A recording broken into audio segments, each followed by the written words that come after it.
욥기 31장 29절에서 40절까지의 말씀입니다. 욥은 자신을 미워하는 자의 멸망을 기뻐하지도 않았고 또 그의 생명을 저주하는 죄도 범하지 않았습니다. 욥의 장막에 있는 사람들은 다 배부르고 나그네조차도 대접을 잘 받았습니다. 욥은 자신의 악행을 숨긴 적도 없습니다. 누군가 자신을 고발하겠다 그러면 고발장을 써봐라 그럽니다. 그리고 그 말로써 욥은 그의 말을 전부 그칩니다. 우리는 때로 주님의 일을 위해서 수고했던 사람들이 차츰 겸손을 잃어버리는 모습을 볼 때가 있습니다. 때로 이런 사람들에게서 하나님의 일은 하는 듯해도 성도다운 향기를 느끼지 못할 때도 있습니다. 성경은 성도들에게 겸손해야 함을 강조합니다. 어떤 사람이 주님을 위해서 일하면서도 늘 겸손할 수 있는 사람일까요? 본문을 통해서 살펴봅니다. 첫째로 늘 겸손할 수 있는 사람은 하나님의 법을 지키는 사람입니다. 욥은 원수가 재난을 당하는 것을 즐거워하지 않았고 나그네를 돌봤고 악을 숨기지 않고 선행하기를 두려워하지 않았다고 고백합니다. 욥은 이 일들을 위해서 여러 가지를 포기하면서 많은 수고와 물질을 들여야 했을 겁니다. 그런데 욥처럼 그렇게 하나님을 위해서 수고했을지라도 우리는 결코 교만해지면 안 됩니다. 우리는 하나님의 법을 항상 전부 지켜야 됩니다. 그렇기 때문에 하나님의 법을 지키기 위해서 수고하고 애쓰는 사람은 항상 전부라고 하는 이 조건 앞에 자신이 얼마나 부족한지를 압니다. 그래서 주의 법을 따르기 위해서 애쓰더라도 겸손하지 않을 수가 없습니다. 우리는 우리의 부족함을 감당하시고 우리 대신 율법을 다 지키신 주님으로 말미암아 겸손한 마음으로 하나님의 법을 더욱 애써 지켜가는 사람들입니다. 성도는 하나님의 법을 지키고자 애쓰고 수고하지만 부족함을 깨달아서 늘 겸손합니다. 하나님을 위해서 생명 바치며 수고한 바울은 이렇게 고백합니다. 나의 나 된 것은 하나님의 은혜입니다. 두 번째로 늘 겸손할 수 있는 사람은 하나님께 빚진 사람입니다. 욥은 누구라도 자신을 고발할 일이 있으면 고발하라고 자신 있게 말합니다. 자신의 삶을 세세히 조사도 해보고 고소장을 어깨에 매기도 해서 모든 사람이 한번 볼 수 있게 하겠다고 말합니다. 여러분, 우리가 욥과 같이 사람 앞에 거릴 것이 없고 사람에게 빚진 것이 없이 살아왔다면 하나님 앞에서도 그렇게 당당할 수 있겠습니까? 전혀 그렇지 않습니다. 성경 모든 사람이 죄를 범하였음에 하나님의 영광에 이르지 못한다고 했습니다. 죄의 삭은 사망입니다. 모든 사람은 오직 하나님의 자비와 은혜를 의지해야 살아갈 수 있습니다.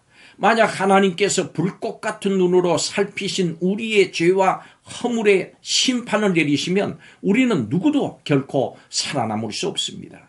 그럼에도 불구하고 하나님께서 우리를 주님의 십자가로 말미암아 자비와 은혜를 베풀어 주셨습니다. 성도는 모든 사람 앞에 당당하지만 오직 하나님의 은혜 가운데서만 살아갈 수 있으므로 하나님 앞에서 사람들 앞에서 겸손할 수밖에 없습니다. 성도는 하나님 앞에서는 오직 하나님의 은혜와 자비만을 의지합니다.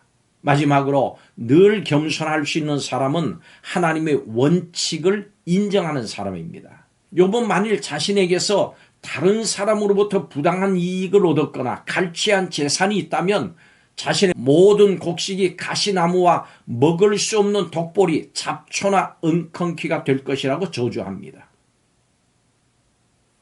욥은 하나님의 원칙, 심은 대로 거둔다는 것을 잘 알고 있었던 사람입니다. 성도는 복권 당첨이나 일확천금을 꿈꾸며 살아가는 어리석은 사람들이 아닙니다. 시험을 앞두고 공부도 안 하면서 좋은 성적을 거둘 것을 기대하는 사람들이 아닙니다.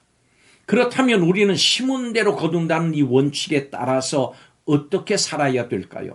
날마다 때마다 성령의 인도하심에 순종하면서 씨를 뿌리며 살고 성령의 열매를 거두기 위해서 힘쓰면서 살아야 됩니다. 그렇다면 이처럼 수고해서 씨를 뿌리면서 그에 따른 보상을 하나님께 당당하게 우리가 요구할 수 있을까요? 그렇지 않습니다. 우리가 성령을 따라 살고 열매를 거둘 것을 기대하면서 씨를 뿌리는 것 자체가 말할 수 없이 큰 은혜입니다. 그렇기 때문에 우리는 힘써서 씨를 뿌리며 살아갑니다. 그리고 온 마음을 다해서 수고하고 일한 후에 저는 무익한 종입니다. 단지 저의 할 일을 했을 뿐입니다. 라고 고백합니다. 성도는 심은 대로 거둔 하나님의 법을 인정합니다마는 그 법에 따라서 구원받는 것이 아님을 압니다. 주님을 위해서 수고한 후에 우리의 태도는 무엇입니까? 감사입니까? 아니면 보상입니까?